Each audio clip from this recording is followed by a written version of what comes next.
We wanted to make sure that no one forgot our son, and we wanted to tell his story. He was a remarkable young man, and to be able to go out there and just really, tell the world about him and what he accomplished in his short life. We originally had gotten some pictures of Hero from a friend of Justin's in the military. He had found a litter of puppies the night before he passed away.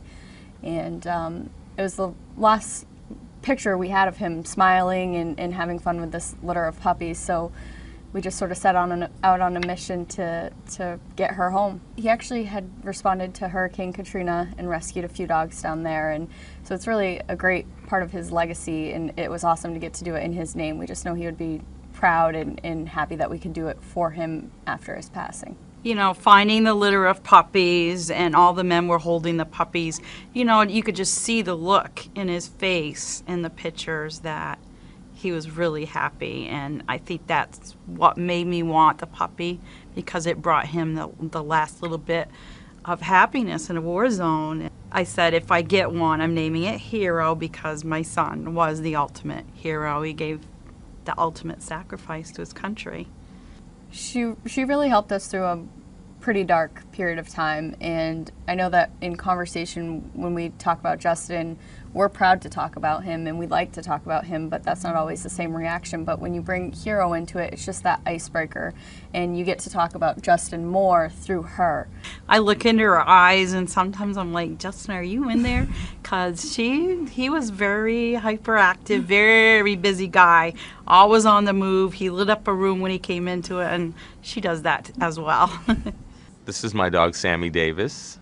Sammy's a wonder dog because when I was on dialysis for 5 years, I became very depressed, and I bought him during that heavy depression, and he pulled me out of that depression. My girlfriend found him in a newspaper, and I decided, well, let's go look. And we looked, and we picked him out of 4 dogs. The connection started to come when we started to drive home, and he rode on our lap home, and it was just an immediate connection and bond. Well, prior to purchasing Sammy, I would get up in the morning to get dressed, get a shower, and then I'd lay down and fall asleep.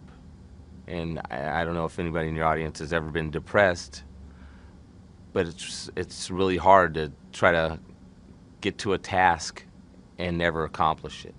He would get me up every day. He would come and he would do some annoying barks and annoying things, like drop things on my bed and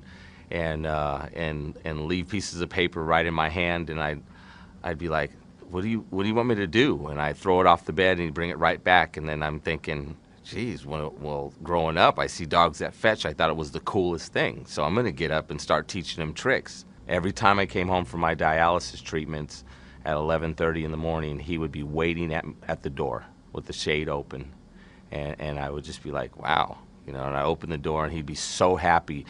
Non-judgmental, unconditional love he gave me every day. Just happy to see me no matter what.